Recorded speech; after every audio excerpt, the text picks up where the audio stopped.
Jagtial BRS సభపై మంత్రి అడ్లూరి లక్ష్మణ్ స్పందించారు. జీవన్ రెడ్డి 40 ఏళ్లు కాంగ్రెస్ కు సేవ చేసి పార్టీని వీడటం బాధాకరమన్నారు. జగిత్యాల్లో నిర్వహించేది బీఆర్ఎస్ బహిరంగ సభనా లేక జీవన్ రెడ్డి జాయినింగ్ సభనా అని ప్రశ్నించారు. కాంగ్రెస్ పార్టీని లిమిటెడ్ కంపెనీ అనడం బాధాకరమన్నారు. కేసీఆర్ కేటీఆర్ను జీవన్ రెడ్డి ఎన్నోసార్లు చెల్లని రూపాయని విమర్శించారని గుర్తు చేశారు. బీఆర్ఎస్ పెట్టిన సంక్షేమ పథకాలను బాగుంటే 2023లో కాంగ్రెస్ ఎందుకు ఓటేశారని ప్రశ్నించారు. ప్రజలు ఎందుకు మార్పు కోరుకుంటున్నారో జీవన్ రెడ్డి చెప్పాలన్నారు. జీవన్ రెడ్డి నోటికొచ్చినట్లు మాట్లాడడం సరికాదన్నారు. 2029లో మళ్లీ రేవంతే సీఎం అవుతారని ఆశాభావం వ్యక్తం చేశారు.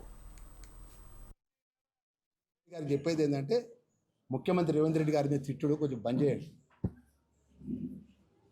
కార్యకర్తలు అన్నట్టు ఊరుకోరు, కాంగ్రెస్ పార్టీ ఊరుకోదు. విధానం మీద మాట్లాడారు.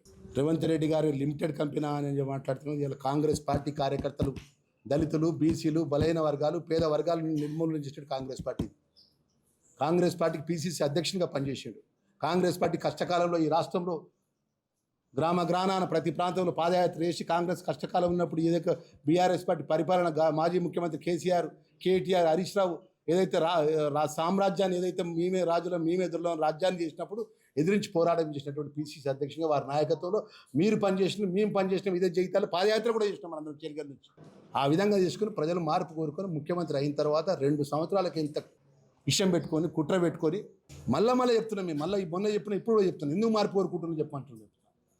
పేదవాళ్ళకి రేషన్ కార్డు ఇచ్చినందుకు మార్పు కోరుకుంటున్నా, పేదవాళ్ళకి సన్నబియ్యం ఇచ్చిన మార్పు కోరుకుంటున్నా, 200 యూనిట్ కరెంట్ ఇచ్చినందుకు మార్పు కోరుకుంటున్నా, ఇందిరామ్మ ఇండ్లు ఇచ్చినందుకు మార్పు కోరుకుంటున్నా, నిరుద్యోగ యువకులకు ఉద్యోగాలు ఇచ్చినందుకు మార్పు కోరుకుంటున్నా, మా ఎస్సీ ఎస్టీ బీసీ వెల్ఫేర్ పిల్లలకు డైట్కి సంబంధించినటువంటి భోజనానికి సంబంధించినటువంటి ఏదైతే మెస్ ఛార్జీలు పెంచినందుకు మార్పు కోరుకుంటున్నా, ప్రతి నియోజకవర్గం ఇంటిగ్రేటెడ్ హాస్టల్ స్కూల్స్ కట్టినందుకు మార్పు కోరుకుంటున్నా. ఎందుకు మార్పు కోరుకుంటున్నా చెప్పమంటున్నాను. జీవన్ రెడ్డి గారికి